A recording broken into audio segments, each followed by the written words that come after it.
Welcome everyone to STOKR Insights. This is episode 14 and Happy New Year to everyone. STOKR Insight is a place where we discuss about asset tokenization, Bitcoin, and the future of capital markets.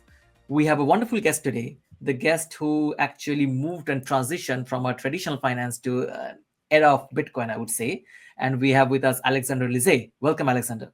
Hello everyone, Happy New Year. Thank you, Arnav. So you joined the blockchain group, and we'll come to that topic a little bit later in this section today. But before we go into the blockchain group, why not you share a little bit more about your background, who you are, and your connection to Bitcoin?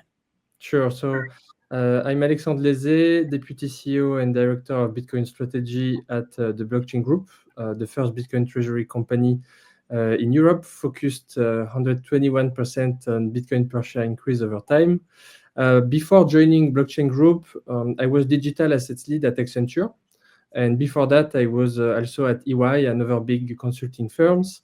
And over these experiences, I've been working with over half of the 40 biggest corporate treasuries in France, and also with 30 plus financial institutions over the world on their digital asset strategy. And so the background is financial engineering for me. And how I've come to Bitcoin is that I was working with all of these corporate treasurers back in 2020, and it was a negative interest rates context. And at the same time, MicroStrategy was starting his Bitcoin treasury strategy and going through the roof. So of course, it raised the attention both from the store of value perspective and also from more generally digital capital markets. So that's how I decided to focus all of my time and energy in Bitcoin and to work for Bitcoin. And so the first logical step was to move at Accenture as a digital assets lead and to help financial institutions get into Bitcoin and digital capital markets. So more recently, 2 months ago, when I was proposed to implement the MicroStrategy playbook at the European level, it was obvious for me that this was the right decision to make. Yeah, I think we met at the Plan B Lugano last year, and that time you were still with your old job, and it was interesting. We already were kind of seeing some conversation in the ecosystem about Bitcoin, like a treasury strategy, right? And it was fascinating for me when I got to learn that you made this move. And we connected over LinkedIn, right? In the LinkedIn comment we discussed, and we said, okay, why not do a session, because it's a topic not many people are aware of. Definitely Bitcoiners in their Bitcoin ecosystem, as I say, in a bubble in that space, people are aware, but outside that, it's still a very niche topic, right?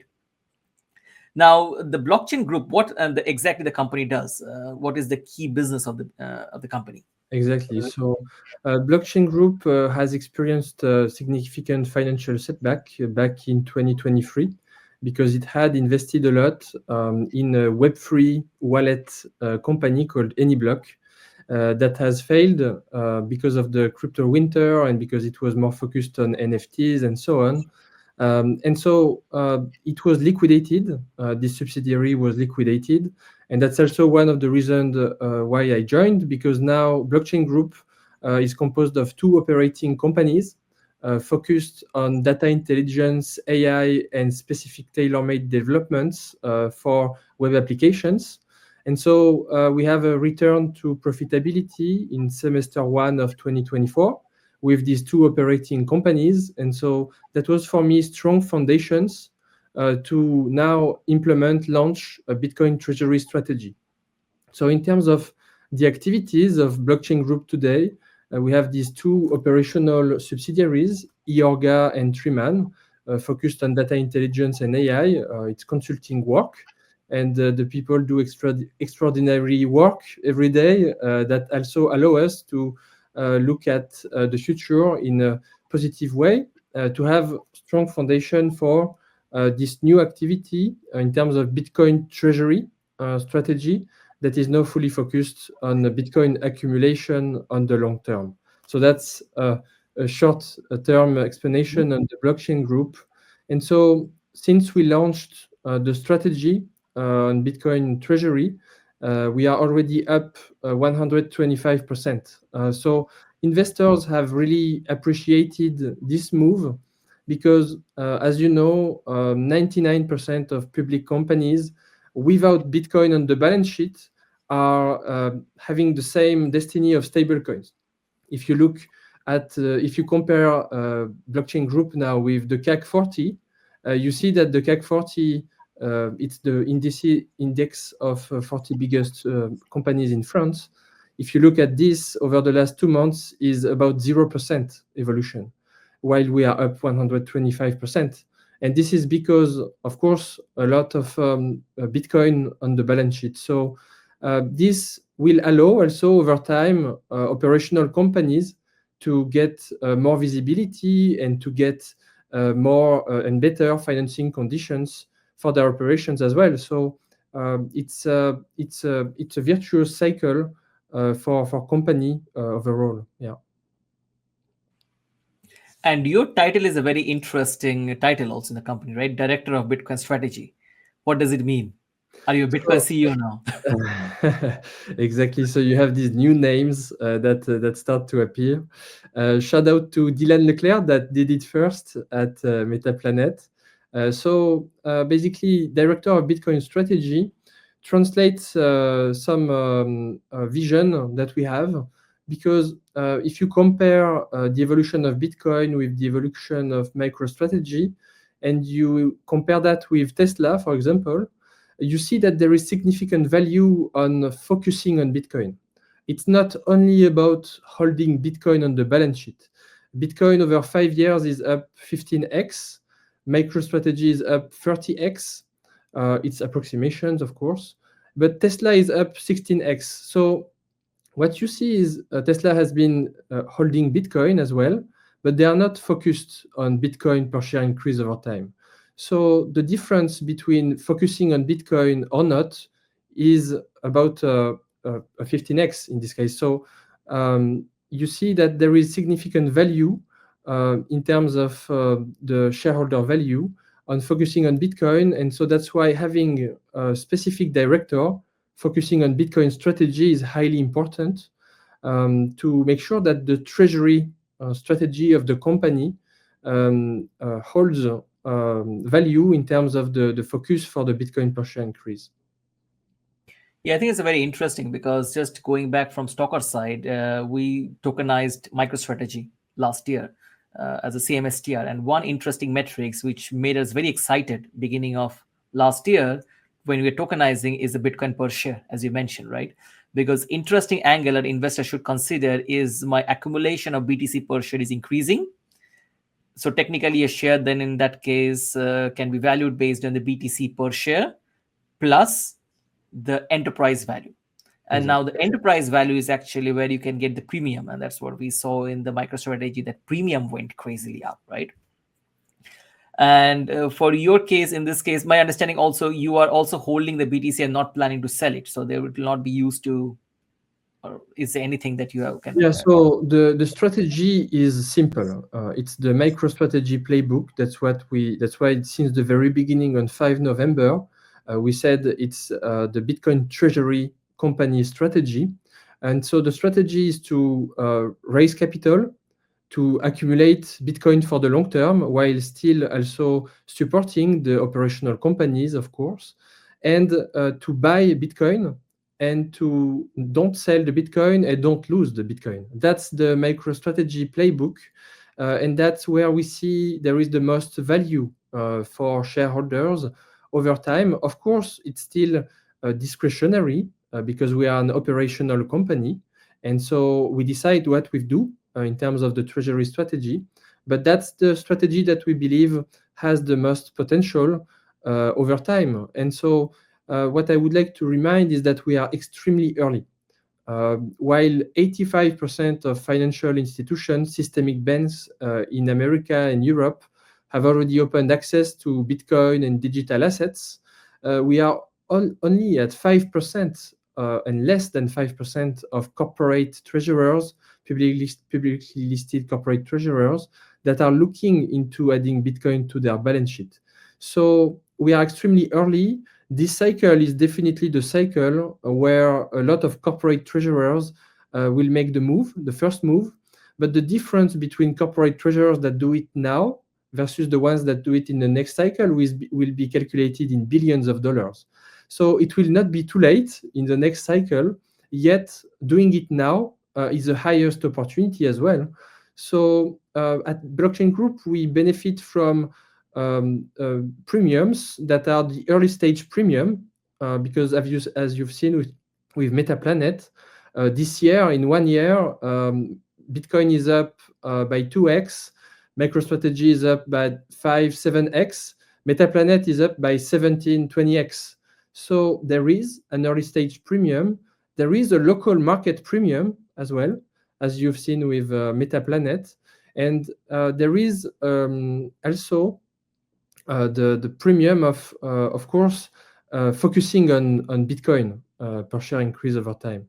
So yeah, I think there is a significant opportunity, and that is extremely undervalued, because you have only less than 5% of corporate treasurers that are thinking about it right now. So as you can imagine, if we go to similar rates as financial institutions in about 8 years, plus the potential Bitcoin price appreciation, which can go low or high, but that many financial analysts estimate at least going to digital gold, which means for now 1 million Bitcoin at the end of this cycle or the next one. This means that the opportunity is extremely high for any listed company or private company, but especially listed companies that have access to capital markets to implement this strategy. Yeah, I think the idea of Omega Candle, Samson's favorite and Adam's favorite word, Omega Candle. I think this is like, this cycle will be very interesting. I totally agree with you. And also, like, I think for the audience, I will share an interesting database, which actually is a very good one. That is good metrics, as I think, Alexandre, you mentioned over here. I think you can see my screen, right? Yeah. This is actually a dashboard of Bitcoin treasuries, where anybody can, follow which kind of public companies are actually holding Bitcoin in the balance sheet. It's a perfect, tool. And you can see over here, this MicroStrategy is holding around 2% of the BTC circulation almost right now. And it's a very good, interesting angle that you also mentioned, right? And in STOKR, at least, we see the Bitcoin, like any Bitcoin company need to see in a 4-year cycle because of halving, right? That creates a lot of impact, right? Yeah. STOKR started in 18. We have seen now 2 cycles, and it's a very interesting journey for us now. And like very interesting stuffs we are going to have right now in the next couple of years, at least in this cycle, what we're considering. But very few company, unless they're coming a huge, balance sheet, will have the capacity to achieve this plus, right? So it's still early, but the more you go in the later part of the cycles and you're trying to come in, the accumulation will be much more less, though the USD value may be higher compared to maybe today's USD value of those companies. But that's interesting that, it's about timing, right? And I think you guys are very early and one of the kind of pioneers in the European market. And also this shares, I think this data is updated, right? So you can see how much BTC a company is holding in the balance sheet. In this case, I think Blockchain Group at the moment is holding 40 BTC at this moment. And yeah, ideally this will also scale up, because I remember when Metaplanet started the strategy, it was kind of less than 13 or 15, and then they went crazily now, and they have good admission to around 10,000 in this 2025 year. So yeah, I'm quite excited to see how this number grows. Yeah, exactly. So we did 2 raises for now. The very first one on 5 November, and the second one in early December. So we are now at 40 Bitcoin effectively, and we've had the pleasure to welcome Adam back as part of our investors on the last one, which is public because we had to publish it for the French law. And so we are very happy to be the first movers in Europe on this. And at the end of the day, the competition is not really between Bitcoin treasury companies.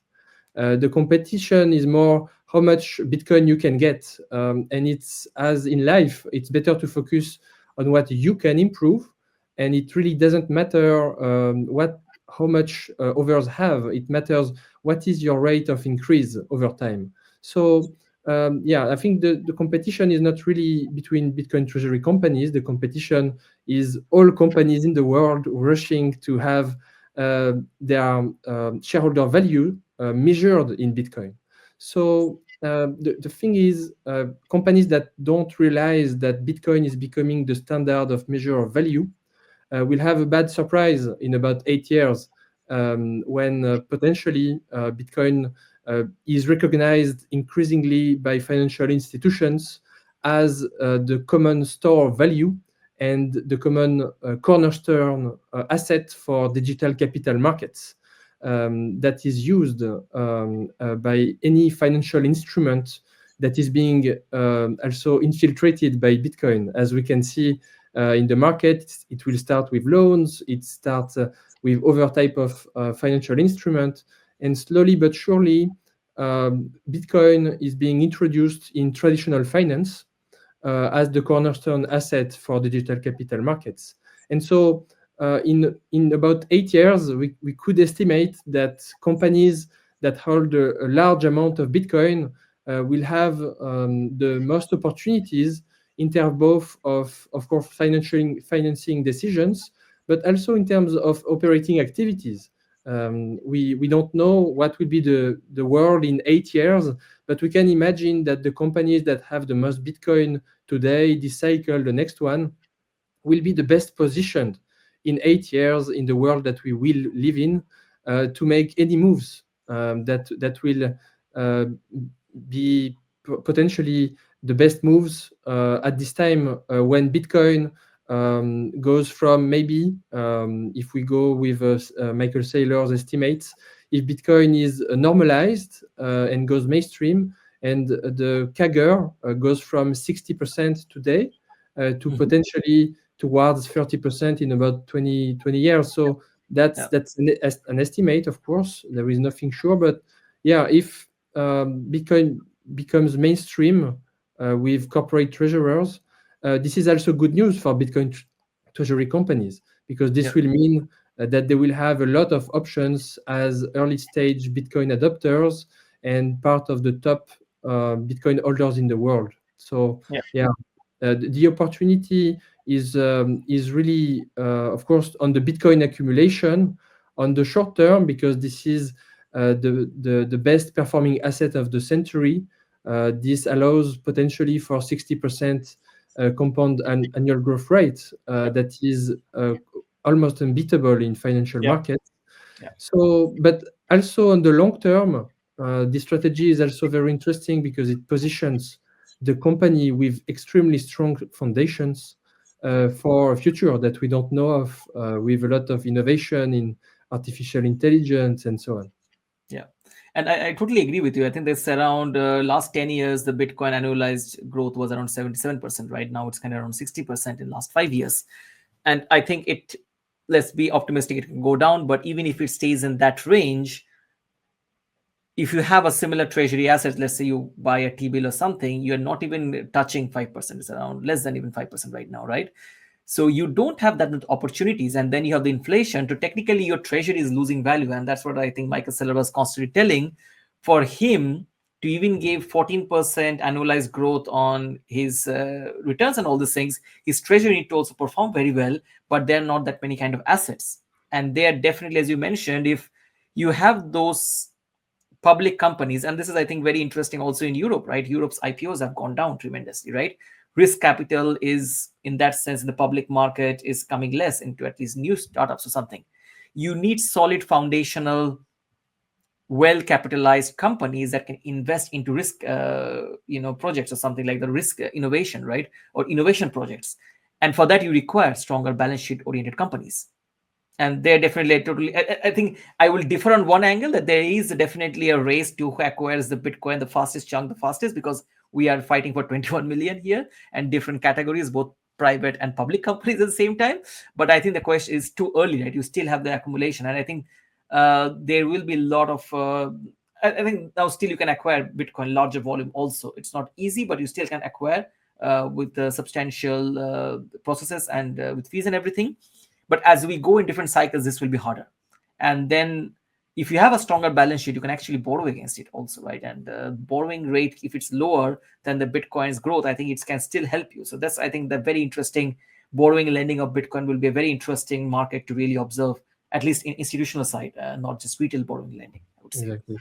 So maybe one point that I would like to address, because we see often that you see like that it's recommended by BlackRock or other institutions that a 2% allocation might make sense and this kind of things. But what I would like to say potentially to corporate treasurers that are exploring this strategy is that if you compare assets for long-term capital, and you see that Bitcoin is 60% annual growth rate, and you see that what you can have is 30% with Magnificent Seven, 15% with S&P 500, as shown by Michael Saylor, and you see that monetary fund is 5%, but effectively with inflation and cost of capital, it's potentially also a negative rate, right? So what you see is the 2% allocation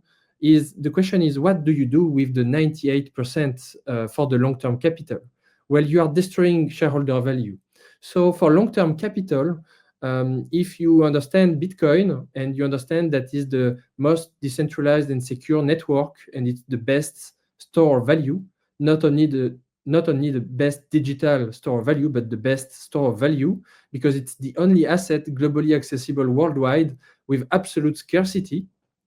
And that is based on physical reality with Bitcoin mining and the equivalent of 21 nuclear reactors distributed over the world. Then you realize that the potential best allocation is not 2%. It's like if you had the choice with 100 units of capital between Zimbabwe currency and US dollar, you would not put 98% on Zimbabwe currency and 2% in the dollar as an insurance policy. You would put as much as possible in the dollar. Well, if you have the choice between monetary fund with a potential destruction of shareholder value and almost certain with fiat currency, then you have the choice with Bitcoin, then you will put as much as possible on Bitcoin for the long-term capital. Of course, you don't want to have issues with the short-term necessities of the business, and you want to keep your operational activity and to support it. But for long-term capital, the rational decision based on the fact that it's the only asset with absolute scarcity is to put as much possible of your long-term capital in Bitcoin because it's the best store of value. And also, like, I totally agree with you. Like, as a public company, you guys have more leverage to borrow and do the convertible, and we'll come to that topic.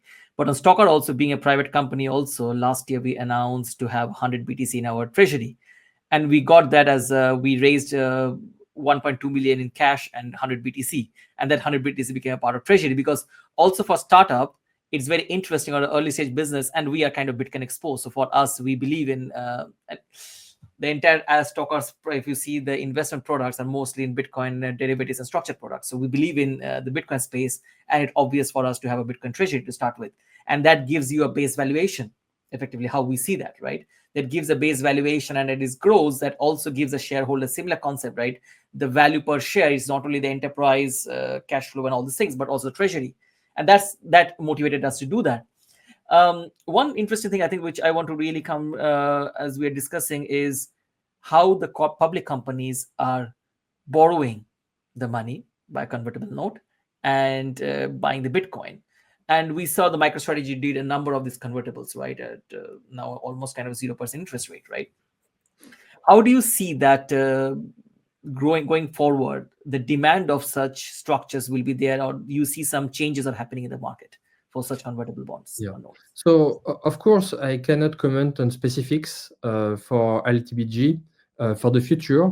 We are looking, of course, at all options for us, but I cannot comment on that, of course. But I can comment in general about convertible bonds and options and what potentially MicroStrategy has been doing and what can be the future.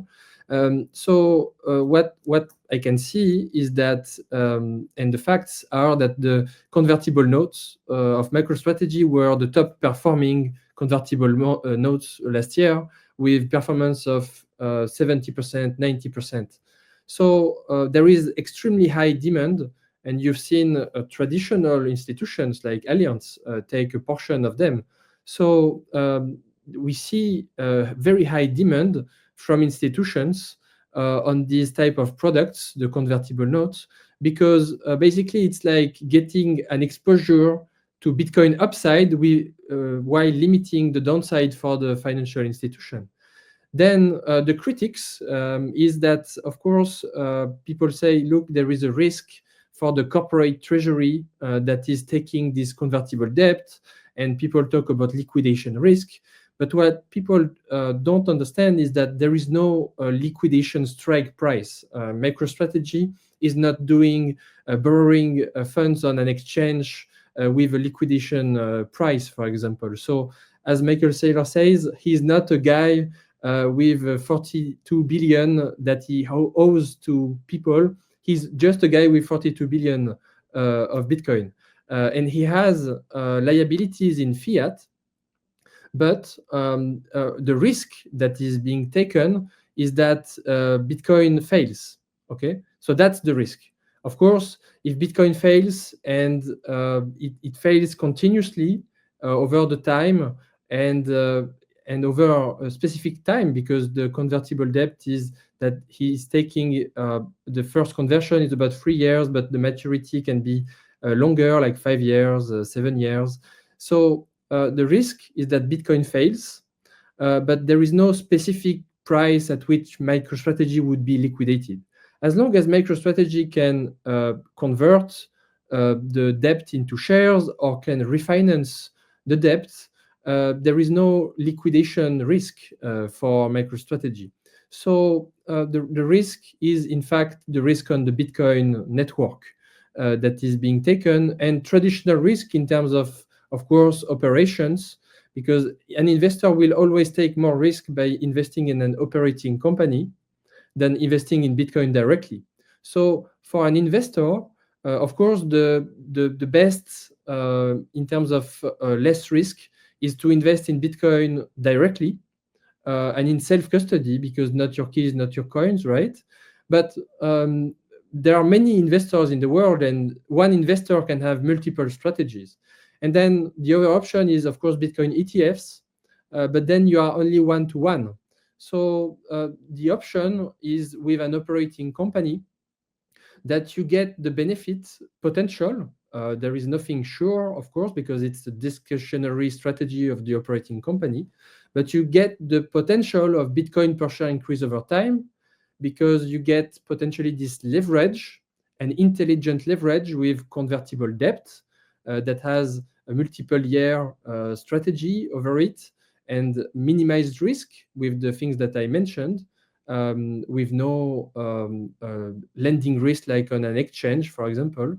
And so you get this Bitcoin per share increase over time, plus you get what is emerging as multiple of valuation, because between the balance sheet in terms of Bitcoin on the balance sheet and the balance sheet, the market cap, the total market cap, and you get multiples of valuation between those two metrics of 2x, 3x for MicroStrategy, and even for Metaplanet 5x, 7x. So all of these elements are normal in traditional finance. Traditional finance, you also have investors that anticipate the potential corporate actions in the future and what it can generate in terms of shareholder value.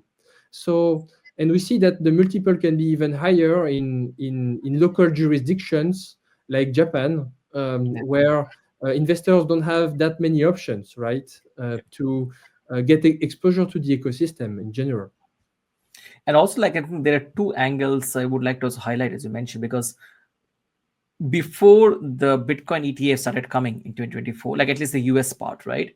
People were considering the MicroStrategy's growth is because of it is a securitized Bitcoin, right? It's Bitcoin proxy, because if an institutions want to get hold of Bitcoin, there is no other way to, there is no spot market access, and that's where they go by MicroStrategy. So a lot of critics or analysts in the market were kind of predicting, hey, the MicroStrategy demand will go down the moment the ETF interest. And we kind of didn't see that prediction to come true, right? We saw kind of the opposite. I would say more and more MicroStrategy was selling the convertible. So it's kind of not only the fact that people, like, it's not only MicroStrategy is just a proxy to Bitcoin, because had that been the case, then the entire public market in Bitcoin Treasury thing would have not worked for a lot of companies, right? Then it is right, but that actually enabled a lot of companies, like definitely the blockchain group, Metaplanet, all those guys to look into it. And the second angle that you mentioned is very interesting. Like, the borrowing rate in Japan is different than the borrowing rate in Europe or US or in India and all those things. So people definitely can leverage that. And second, I think there's also taxes, right? Because certain jurisdictions, if you buy a Bitcoin or spot Bitcoin, taxes are different than you buy stocks, and then you come to the long-term capital gain tax benefits and everything. So that can also incentivize. So I'm quite interested to see how it plays out in the next couple of years, how this Bitcoin strategy in different regions and which region will be the more attractive, right? Now, coming to the region, Alexander, as we are based in Europe, right? Why do you see the European adoption of Bitcoin in Treasury? Yeah. Are people coming to you and asking advice? So the context is harder because, of course, you have more risk-averse population in general compared with the US, for example, and you have at a political level and potentially in general a view on technology in terms of, is it good or bad? And that is not an appropriate question. And it's what Yves Chouefati in France, the president of TOBAM, always says. The question is not, is the technology good or bad? You don't ask, is a knife good or bad? You don't ask, is a short good or bad? No. Does it work? And so in the US, people see technology in the lens of, does the technology work or not? And if it works, can I take advantage of it to make a profit? So that's more in the US, and in Europe, that's been something that has slowed adoption and that has made the continent in general produce more regulation than business. So I believe that the change should come from the private sector. We shouldn't wait for any political decision or these kind of things. The change should come from individuals exercising their freedom and from companies in the private sector by recapitalizing on Bitcoin to make sure that Europe as a whole it continues to be one of the leaders in the world because as much Bitcoin is held by corporates in Europe, this will be a measure of the power of Europe over time as well. So adopting Bitcoin on the balance sheet as a corporate treasury in Europe is the best decision for us, but also for the future of the continent overall. In terms of European context, the good thing is, as in Japan, where you have local specificities, you don't have the equivalent of the ATM in Japan that you have in the US that facilitates a lot issuing shares and so on. You can have also equivalence in Europe, and it of course depends on the country, specificities and so on, but you can be quite flexible. So that's a very good point. And even without that, people see advantages, as you say, on the tax specificities. So in France, for example, there is a mechanism called the PEA that allows specific tax benefits. It's like a special wrapper with tax benefits where you get an advantage in terms of tax if you invest in shares in Europe that are eligible to this PEA program. So, LTBG is eligible to the PEA.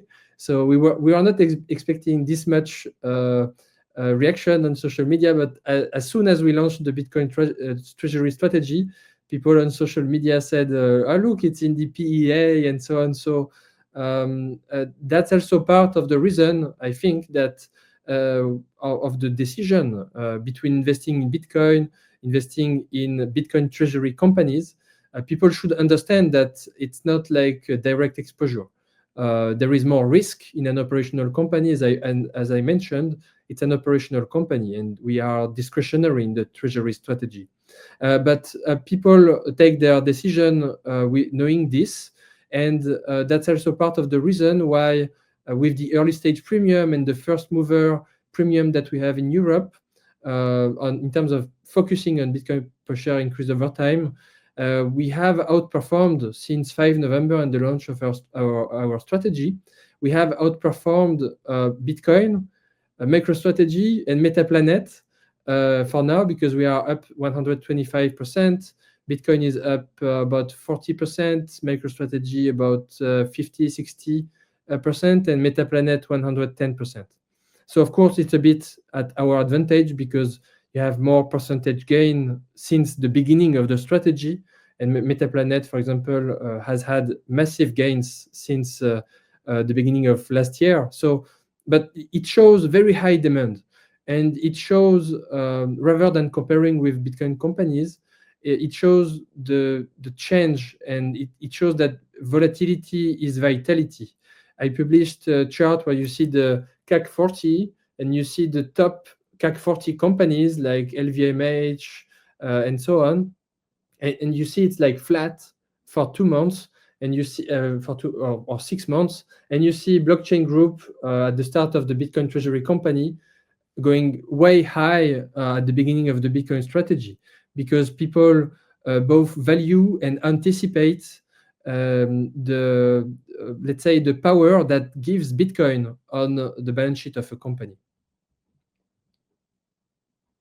No, thanks for sharing. I think it's quite insightful, because I was not aware about the specificities of this French, the public market access and the investors benefit, and it's a good learning. I think as we are coming to a close, I would like to, maybe the last question before I think we wrap up this conversation is, do you see kind of growth of the Bitcoin-backed borrowing, from this kind of corporate treasurers in the going forward? Do you see any demand on those kind of things? Yeah, the fact is it's happening. You have seen Mara in the US lend part of its Bitcoin treasury, about 16%, in a short-term loan, if I'm not mistaken. So with for a single-digit yield. You have seen NYDIG announce the launch of an offering for float financing in Bitcoin.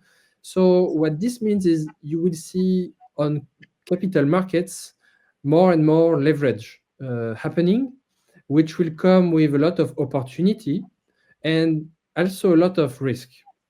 Because if you go further down the leverage curve and you add leverage on top of leverage, you could have some risk materialize. But what you see is that at the end of the day, and as Dylan Leclerc rightfully mentioned, the traditional finance is only looking at real-world assets on other blockchains and so on, while what is really happening is that we are Bitcoinizing financial markets. So what is happening is Bitcoin is infiltrating every financial instrument. So it is not a surprise that we are starting with loans and Bitcoin-backed loans, and the level of risk will be appreciated by both investors and financial institutions and entities that provide these instruments, and they will come with both risk and returns, and that is normal. And what is great about it is that at the end of the day, there is the truth of Bitcoin. And so as long as Bitcoin remains decentralized and secure, Bitcoin will be the truth that arbitrates what are the good players and that have done the right arbitrages and that have played with leverage and intelligent leverage. And at the end, what are the players that have come too far in terms of the risk? And Bitcoin will decide what, not Bitcoin specifically, but Bitcoin will tell the truth. And so I would say that there should be caution in terms of the leverage that is applied. But what we see is a massive opportunity in terms of the junction between traditional finance and Bitcoin that is happening. And what we are building is the equivalent of the current financial markets, but on top of Bitcoin as a foundation, which makes it much stronger and much less manipulable. And which means that, yes, there will always be risk, but at least on strong foundations where people can make their own decisions as well, depending on the local possibilities. No, it's quite interesting because this I also see, because the moment we cross 1 trillion market cap of Bitcoin and we're reaching to now 2-3 plus, this will be the era of derivative structured products, capital markets, sophisticated products. Definitely the risks are increasing, but you will see a lot of sophistication in the space coming in. And I think one thing, as I go through the Bitcoin white paper over and over again, I see the understanding of the Satoshi over there is like, let's make the layer one as simple as possible. Let's not try to make it doesn't have to do too many things. It just have to do few things and be the best in that, right? And then it can be created. You are creating a sound money. You are creating kind of store of value. You are creating actually soon, and that's what STOKR's motto is. If Bitcoin is a sound money, capital markets will be built on it, right? And as you mentioned, and Bitcoin itself will actually feed those capital market early stage infrastructure, right? Thank you. Thanks a lot, Alexander, for sharing all those insightful thoughts, and also, your journey and the blockchain group's mission and where you are heading for. I think it's a wonderful learning experience for our audience, and for the audience also. If you have any feedback, please feel free to write us in the comments. Also, Alexander, please let us know how they can reach out to you if there are some questions.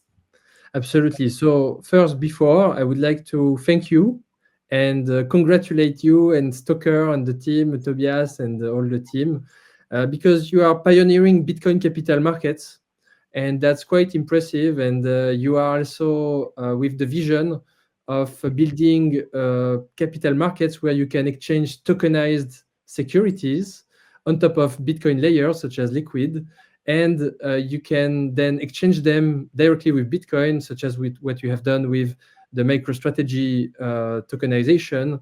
So that's quite impressive, and I think that we will see more and more of this in the future, which is quite exciting to see this emergence of Bitcoin capital markets on strong foundations. So thank you so much for this. And on my side, you can reach out to me at any time, either on X or LinkedIn at Alexandre Laizet directly. Please feel free to reach out and I will respond. Thank you. Thank you, everyone. And we'll have all the links and comment and all this reachable address, everything in the comment section below or in the description section below. And have a great year ahead. Thank you, everyone. Thank you so much.